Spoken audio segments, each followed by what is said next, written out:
नमस्कार। आज के इस वीडियो में हम क्रिमिनल मामलों में किसी व्यक्ति के खिलाफ एफआईआर दर्ज होने से लेकर उस व्यक्ति को कोर्ट के द्वारा सजा सुनाए जाने तक की प्रक्रिया के बारे में बहुत ही संक्षिप्त में जानने का प्रयास करेंगे। हेलो गाइस, कैसे हैं आप? मैं एडवोकेट मुकेश बगड़िया स्वागत करता हूं आपका आपके इस यूट्यूब चैनल पर। यदि आप इस चैनल पर नए हैं तो चैनल को सब्सक्राइब करना न भूलें, साथ ही बेल आइकन भी अवश्य दबाएं ताकि आपको मिलती रहे मेरे प्रत्येक वीडियो की जानकारी। दोस्तों, आज का हमारा विषय है कि जब भी किसी व्यक्ति के खिलाफ कोई एफआईआर दर्ज हो जाती है तो ऐसी दशा में एफआईआर दर्ज होने से लेकर कोर्ट में जब जजमेंट किया जाता है यानी उस व्यक्ति को सजा सुनाई जाती है, तब तक क्या प्रक्रिया अपनाई जाती है पुलिस के द्वारा और कोर्ट के द्वारा। तो आइए जानने का प्रयास करते हैं।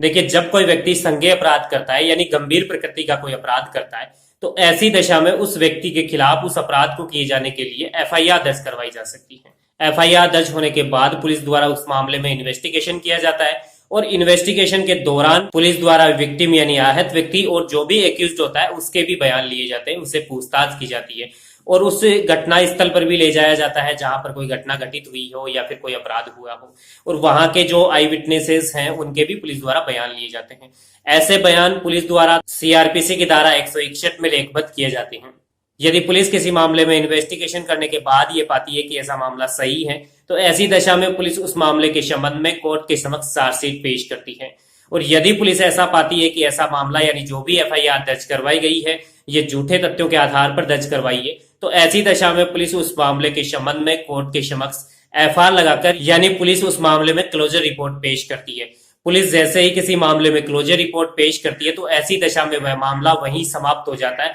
यदि कोर्ट ने वह क्लोजर रिपोर्ट एडमिट कर ली हो। और जहां कोर्ट में चार्जशीट पेश की जाती है तो ऐसी दशा में जैसे ही कोर्ट के समक्ष कोई चार्जशीट पेश की जाती है तो कोर्ट ऐसे मामलों में संज्ञान लेता है। हालांकि कोर्ट पुलिस द्वारा चार्जशीट पेश किए जाने के बाद भी उस मामले में संज्ञान लेने से इनकार कर सकता है यदि कोर्ट को यह विश्वास करने का कारण हो कि ऐसा मामला झूठा है और झूठे तथ्यों के आधार पर पुलिस ने रिपोर्ट पेश की है।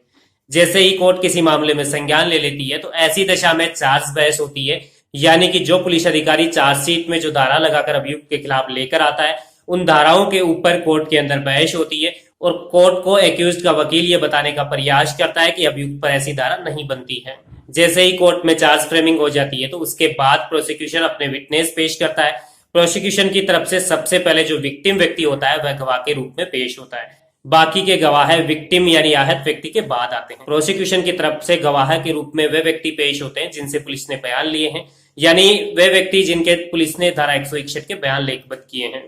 गवाह पेश होने के बाद भी यदि प्रोसिक्यूशन अपने मामले को साबित नहीं कर पाता है तो ऐसी दशा में जिस किसी अभियुक्त के खिलाफ ऐसी रिपोर्ट कोर्ट के समक्ष पेश की गई है उस अभियुक्त को उस मामले से दोष मुक्त कर दिया जाता है। और यदि प्रोसिक्यूशन इस मामले को साबित करने में सफल रहता तो ऐसी दशा में कोर्ट अभियुक्त के सीआरपीसी सेक्शन 313 के अनुसार बयान लेखबद्ध करती है। ऐसे बयान मुलजिम के नाम से जाने जाते हैं।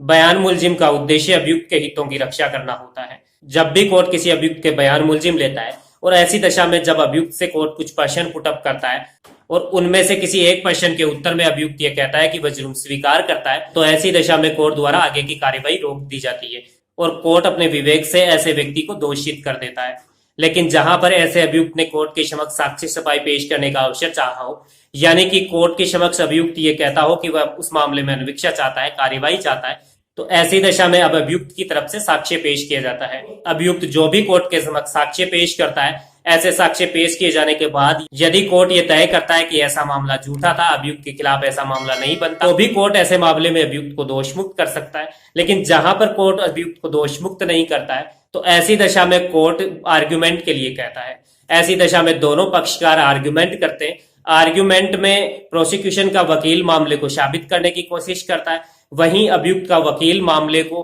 खारिज करवाने की कोशिश करता है। यानी अभियुक्त का वकील ये कोशिश करता है कि जो भी उसके खिलाफ मामला दर्ज करवाया गया है वह मामला झूठा है, मामले को खारिज किया जाए और अभियुक्त को दोष मुक्त किया जाए। और जैसे ही कोर्ट के समक्ष फाइनल आर्ग्यूमेंट होता है तो ऐसे समय एफआईआर दर्ज होने से लेकर 161 के बयान, 164 के बयान, उसके बाद जो भी कोर्ट के द्वारा प्रक्रिया अपनाई जाती है, जो साक्ष्य पेश किए जाते हैं, उन सभी साक्ष्यों पर फाइनल आर्ग्यूमेंट में विचार किया जाता है। और जैसे ही कोर्ट के समक्ष फाइनल आर्ग्यूमेंट हो जाता है तो ऐसी दशा में कोर्ट अपने विवेक के आधार पर अभियुक्त को दोषित कर सकता है या फिर दोष मुक्त कर सकता है। जहां पर कोर्ट किसी अभियुक्त को दोषित करता है यानी कन्विक्ट करता है तो ऐसी दशा में कोर्ट के द्वारा एक और प्रक्रिया को फॉलो किया जाता है यानी कि कोर्ट के द्वारा किसी अभियुक्त को दोषित करने के बाद पॉइंट ऑफ पनिशमेंट पे सुना जाता है, यानी दंड के विषय पर सुना जाता है। जब भी कोर्ट किसी अभियुक्त के दंड के विषय पर सुनता है तो ऐसी दशा में अभियुक्त के एडवोकेट द्वारा ये दलील दी जाती है, अभियुक्त गरीब परिवार से है, उसके परिवार में उसके अलावा कोई कमाने वाला व्यक्ति नहीं है, आजीविका के कोई अन्य साधन नहीं है, और अभियुक्त ने ये जो भी अपराध किया है वो साधारण प्रकृति का अपराध है और पहली बार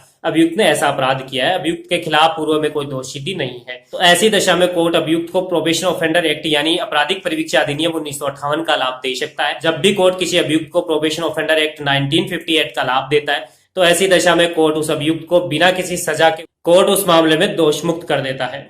और जहां पर किसी अभियुक्त को किसी कोर्ट के द्वारा दोषित किया जाता है और उसे प्रोबेशन ऑफेंडर एक्ट का लाभ नहीं दिया जाता तो ऐसी दशा में वह अभियुक्त दोषसिद्धि से अपील में जा सकता है